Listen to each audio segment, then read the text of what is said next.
Assalamualaikum warahmatullahi wabarakatuh. Perkenalkan, nama saya Anhesi Besodik dengan NIM 1054011116922 dari Program Studi Pendidikan Guru Sekolah Dasar kelas 3F. Di sini saya akan menjelaskan tentang prinsip-prinsip dasar manajemen kelas. Nah, sebelum kita membahas apa itu prinsip-prinsip manajemen kelas, kita harus tahu apa itu manajemen kelas. Yang pertama, manajemen.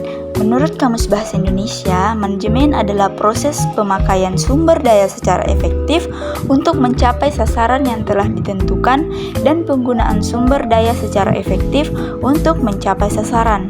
Sedangkan kelas adalah ruang tempat belajar di sekolah. Menurut Kamus Bahasa Indonesia, ketika membahas kelas, maka seseorang lazim akan mempersepsikan bahwa kelas merupakan sebuah ruang berdinding. Di dalamnya ada meja, kursi, papan tulis, dan perabotan lainnya yang digunakan guru dan siswa melaksanakan kegiatan pembelajaran. Nah, dari pengertian manajemen dan kelas, kita dapat simpulkan bahwa manajemen kelas adalah proses perencanaan, pengorganisasian, penggerakan, dan pengawasan kegiatan pembelajaran guru dengan segenap penggunaan sumber daya untuk mencapai tujuan pembelajaran yang telah ditetapkan secara efektif dan efisien. Manajemen kelas juga merupakan persyaratan penting dan penentuan terciptanya pembelajaran yang efektif. Nah, selanjutnya kita akan membahas tentang prinsip-prinsip manajemen kelas. Prinsip-prinsip manajemen kelas.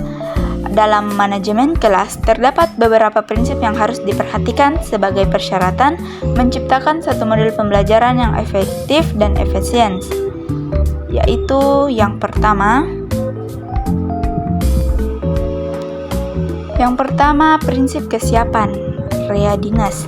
Kesiapan belajar ialah kematangan dan pertumbuhan fisik, psikis, inteligensi, latar belakang pengalaman, hasil belajar yang baku, motivasi, persepsi, dan faktor-faktor lain yang memungkinkan seseorang dapat belajar. Yang kedua, prinsip motivasi atau motivation. Motivasi adalah tenaga pendorong atau penarik yang menyebabkan adanya tingkah laku ke arah suatu tujuan tertentu.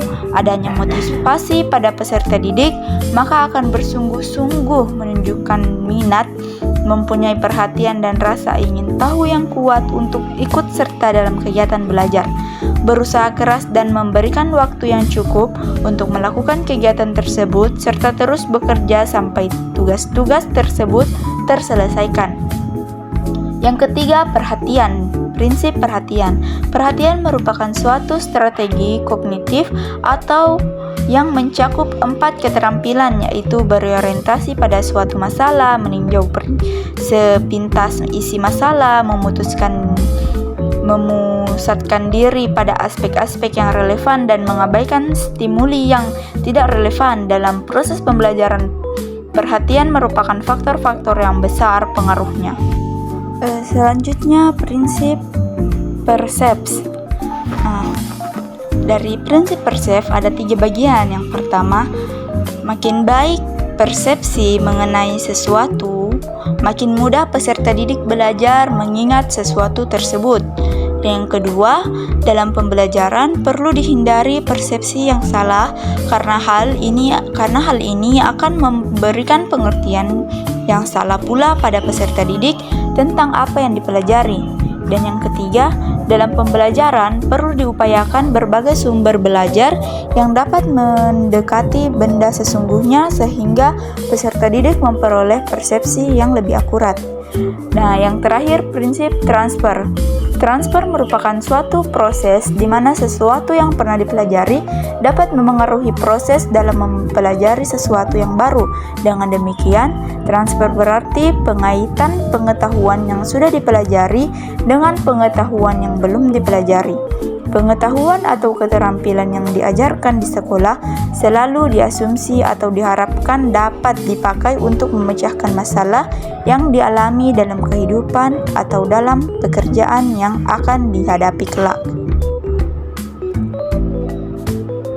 Baik, mungkin itu saja presentasi materi dari saya. Lebih dan kurangnya mohon dimaafkan. Wabillahi taufiq wal hidayah. Wassalamualaikum warahmatullahi wabarakatuh.